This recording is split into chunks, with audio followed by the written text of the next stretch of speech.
Welcome to Behind the Badge. On behalf of the 170 plus men and women of the Novi Police and Fire Departments, we welcome you to our cable television show to update you on everything that's happening in the organization.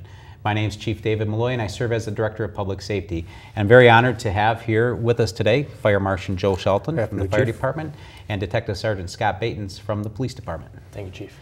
Scott, why don't you give us a little bit of background on your education, your work history, your assignments, and what assignment you have today? Chief, I've been employed for the city for about 13 years now. I obtained my undergraduate before that through Michigan State University. My master's degree is through Eastern Michigan University, and I've been a road patrol officer, a road patrol sergeant, a training officer, a detective, and now I'm a detective sergeant. My core responsibilities as being a detective sergeant is I oversee our detective bureau and all our follow-up investigations. Excellent. And you're actually a Novi High School grad? I am, yes, sir. Awesome. Welcome. And Joe, tell us a little bit about your background education, and I know you've had several assignments on the department. Yeah, I'm also a graduate of Novi High School. Been living in the city since about 1975. Eastern Michigan University for a stint. I started with the Novi Fire Department in 1985 as a paid-on-call. Became a career in 1988. Moved up through as assistant supervisor and took the fire marshal's position. So a lot of training going along. Fire inspector 2, nationally certified, plan review, Eastern School Staff Command. So almost 29 years coming this October. Excellent. And what we'd like to talk about today is school safety. In the next couple weeks, we'll be sending many of our children back to school. Some of our Novi community members are already sending their children off to college. And I'd just like to have a discussion on some of the safety tips we can give, not only the students going back to our local schools, but also some of our young men and women who are heading off to local universities. Scott, I'll start with you in terms of what are some of the major recommendations we make for folks when they're sending kids back to school? Well, our primary focus is safety. This is a fun and exciting time of year, but safety is paramount. Getting to school, whether you're walking to school in groups, riding a bike, or driving a vehicle, every instance of that requires certain different aspects of safety, and we'd like to focus on that. Okay. And I know a lot with school bus safety, we still do a lot of education and prevention work with the school bus and the transportation department. Yes, we do. And our school resource officer, John Zabik, stationed out of the high school, but he's just one person that we have assigned. John's assigned full-time to the high school, but he also helps facilitate at other schools. What other assets do we have that help keep the schools safe during the day? Well, our road patrol officers, parents and students should not be alarmed because our road patrol officers do make frequent stops in every school in the district, and they speak with the school principal, and they're a good liaison between the agency and the school officials where John Zabik, Detective Zabik, cannot be available. But. Right. And we've had that program in place for several years, and I think what we really see as a success is when there is an incident in a school, whether it's some type of threat or some type of incident, whether it's a smoke alarm or there's some type of faulty system, by knowing who the principal is, knowing who the facilities maintenance workers might be, it helps us head off those issues. And I know we had great success with that recently, earlier this year over at Orchard Hills Elementary, when there was some smoke in the building as a result of, I think it was a burnt belt on one of the heating and cooling units. Yeah, it was, thank goodness it was not an emergency that required a big response from our public safety officers, but it was a good example of exactly how we work together when we go to those community schools. Their maintenance people are well aware of how we operate. We interface with them well, along with the police officers that come with us. And it was a very minor issue that was handled very quickly. So. And I know, Joe, one of your responsibilities is you currently work with our emergency management coordinator, Ray Garbarino, and Detective Zabik, because there's a series of drills that we're mandated to perform. And we don't have to go through every single one, but talk to us how we can facilitate those and how we can actually send some of our crews out from the various stations. I know we do a tremendous amount of fire inspections during breaks and during the summer, but talk a little bit about how we have that partnership with the district as well. Well, as you know, the schools are inspected by our fire inspectors here in the city. And not only that, but the state comes in and does the inspections of the schools. And we do those usually on the Easter break when their maintenance people are still in schools and can help us go through the different facilities. They have great knowledge of what's going on in those. So they get a fire safety inspection at least once a year from the City of Novi Fire Department. We're also in those schools conducting public education numerous times throughout the year, so our firefighters are very knowledgeable of those buildings. And those students have not only see the firefighters, but the police officers also. So their comfort level is very high. They're very confident when our firefighters and police officers come in to their buildings that we're working through those problems well ahead of time before they actually happen. So. And I know we also have a very good working relationship with the transportation department, and they always get very, very high scores on the inspections that are conducted on their school buses, I believe by the Michigan State Police. That's true, yep. And one of the things I think a lot of the viewers need to understand too is we're not just talking about the Novi School District. Within the community we have really 4 districts that have some type of footprint throughout the city of Novi. Not only the Novi Community School District, but also Northville to our south, South Lyon to our west, and Walled Lake to our north, and a lot of those boundaries. So we're really working with all of these school districts. Yeah, and our firefighters have never had any issues going in any of those schools. They've always been very welcome. All those communities have allowed us to go and do those fire inspections and allow us to come and do those public education programs. So great.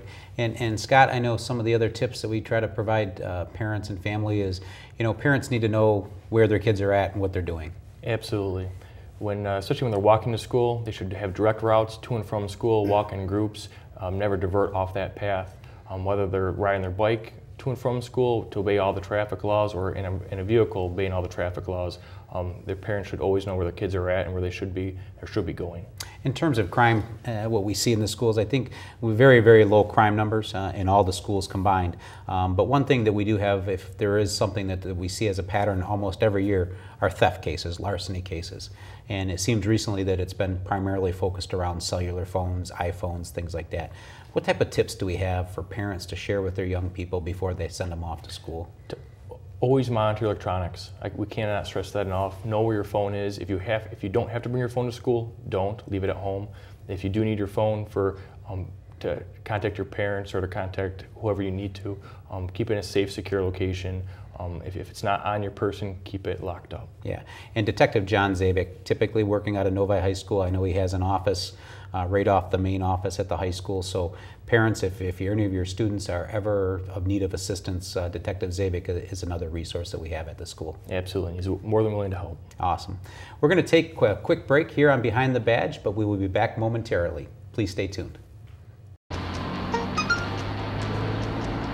The average text takes your eyes off the road for nearly 5 seconds. Stop the texts. Stop the wrecks. Visit us at stoptextstoprex.org.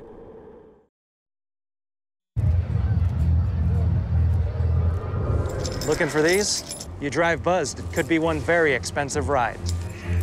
First, you gotta make bail.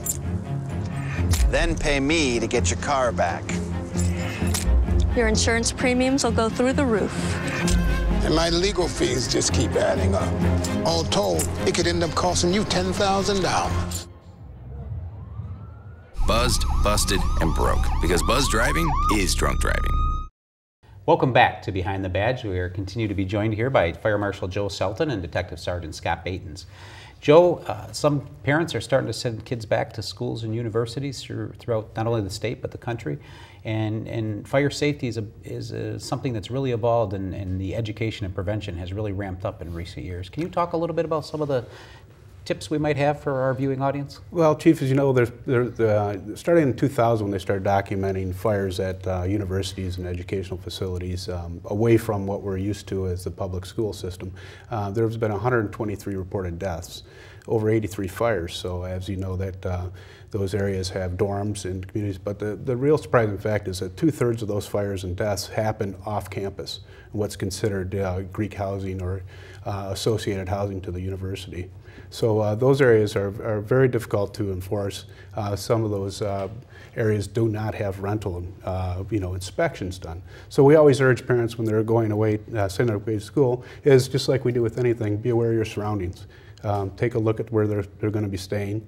Ask the local officials, whether it be police or fire, if they've had any emergencies there, and do they do inspections.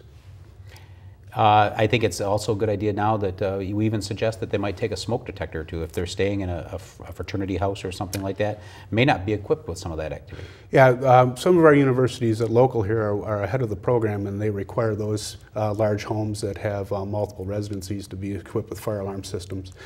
We just had a fire down at the University of Michigan, and it was an unfortunate incident, but thank goodness nobody was seriously hurt.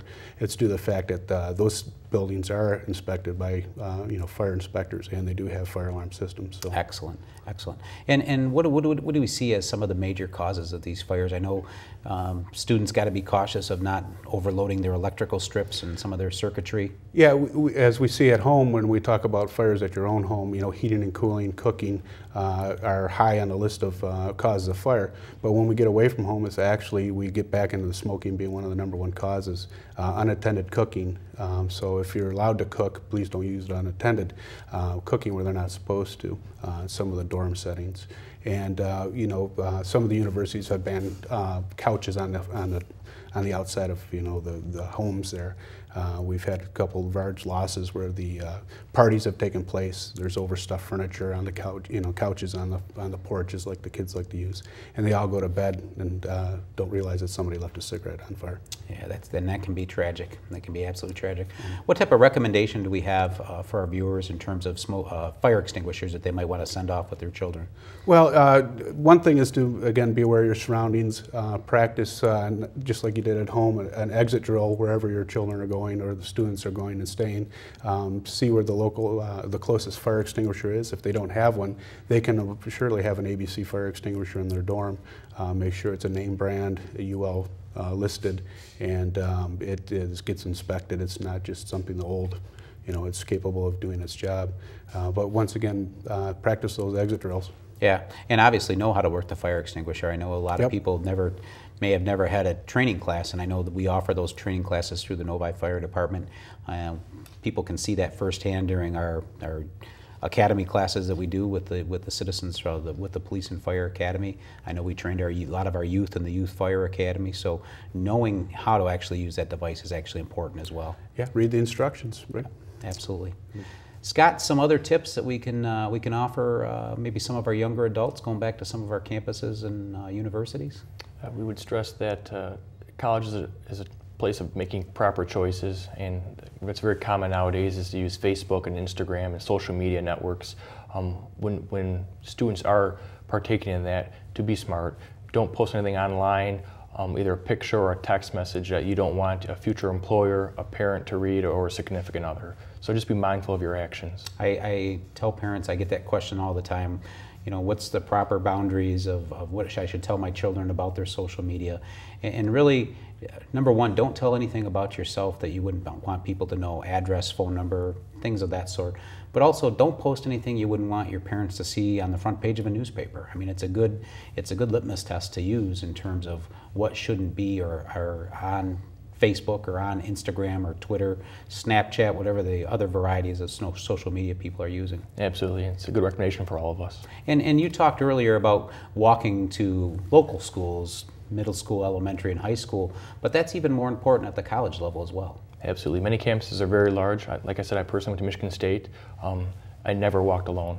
And you should always walk in groups, know who you're walking with, avoid conversation with strangers, have a cell phone in your hand if necessary to call for help, and have a direct route.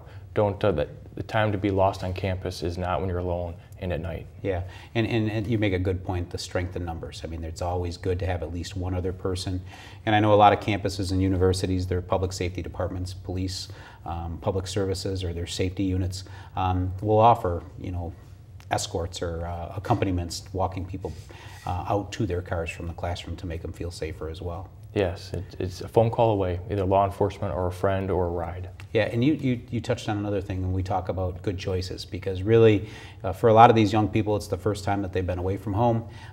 They do have to make good choices, and that has to evolve around alcohol consumption. Obviously, we still discourage any of our youth from any type of drug or alcohol use whatsoever, drug use in particularly, because we continue to see a large number of prescription drug cases. One of the largest problems we have in this country is prescription drug abuse, and people need to be aware of what they have in their medicine cabinets, and really what your children and their friends have access if they visit.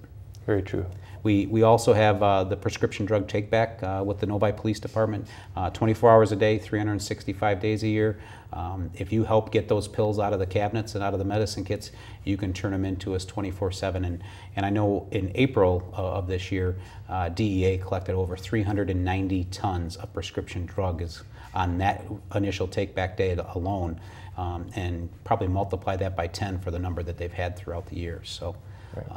Any other safety tips that we can offer the viewing audience for back to school, whether it's to the college level or the local level, or anything that you think everyone should be aware of? Yep, just use common sense, be aware of your surroundings, practice those fire drills just like you did at home and in your other schools when you go away to college. Don't use anything that's not UL8 rated or approved. And as you said, Chief, watch out for those electrical issues. Absolutely. Chief, just be smart, safe, and courteous when driving to school. Go to your assigned designated drop-off areas, stay with friends, and go directly to school and to home, most direct route. Absolutely.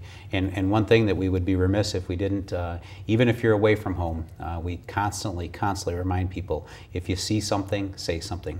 If you see something that looks out of place or you see something that doesn't look normal, know the number to your local campus police, your local fire department, your local emergency management agency. Make sure that you report that information.